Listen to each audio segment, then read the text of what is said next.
Modern Mahjong's here with two truths and a lie. So we posted this yesterday and asked, which is the lie? So there are two statements below that are true and one is not. A, tapping does nothing. It does not end the window to call the prior discard. True or false? B, racking is required. You must rack your pick. And C, if the tile hasn't touched the table yet and you say two, not two dot, or two bam or two crack, you're not committed to discarding. You could change your mind and do a joker exchange. So, which of the following is true and which is the lie? And we kept this up for half a day and then posted the answer earlier today. Very few people got the answer correct. We'll pause for a minute just for you to read them over yourselves and think. Tapping does nothing. That is true. That is a true statement. It does not end the window to call the prior discard. It just makes noise. And a lot of players that have vintage sets do not want you to take the tile and tap it on their rack. These were a lot of incorrect guesses on this. This is true that tapping does nothing, and this is in Mahjong Made Easy. B, racking is required. That is false. You do not have to rack your pick. To correct this statement, racking is a best practice. It's recommended, it's often taught, it's often reinforced by teachers because if you just pick a tile from the wall and wave it in the air, somebody else can call the prior discard. So if you don't know if you're going to keep the tile or not, best practice, pick, rack, and then decide. But there are other ways to end the window to call that prior discard. You could just pick and discard.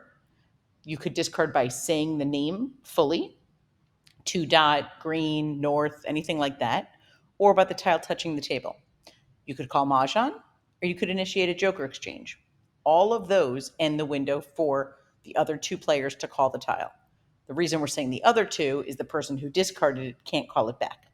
So if player A discards, player B picks a tile from the wall, they can rack it, sure, or they could discard it, or they could call Mahjong, or they could initiate a joker exchange. C is true. If the tile hasn't touched the table yet, so you're holding the tile in your hand, you're about to discard, you say two, and as you're saying two, but before you say dot, dot, bam, or crack, you realize there's a joker exchange to be had. You can stop because you only partially named it and you could get that joker. Now, be careful because if you're in a tournament, that is usually not the case. Usually, partially named, you cannot change your mind. And for fully named, green is fully named. There's no other tile other than the green dragon that's green. So similar to any of the winds, flower, joker, all of those are fully named, kind of like Cher or Shakira. One name says it all. If you enjoy these type of questions, we're going to be doing them often, so let us know. Upcoming Zooms that we have coming up. If you want to learn how to play, if you haven't taken lessons or you have and you really want to learn official rules, this is the series for you. And this makes a great grad gift, dad gift, anniversary gift. June 23rd, 25th, 30th, and July 2nd, we are teaching on Zoom 4 75-minute classes. If you register and you can't attend all four, you will have a month to watch all of them by a private link to a video. You could visit modernmahjong.com/collections/our events to register. Thank you so much for following us. What should we discuss next in this series and in our daily Talk of the Tile series? That is on YouTube as well. We hope that you subscribe to our YouTube channel so you get notified when new videos are posted. With that, we hope you have a great day and a great game.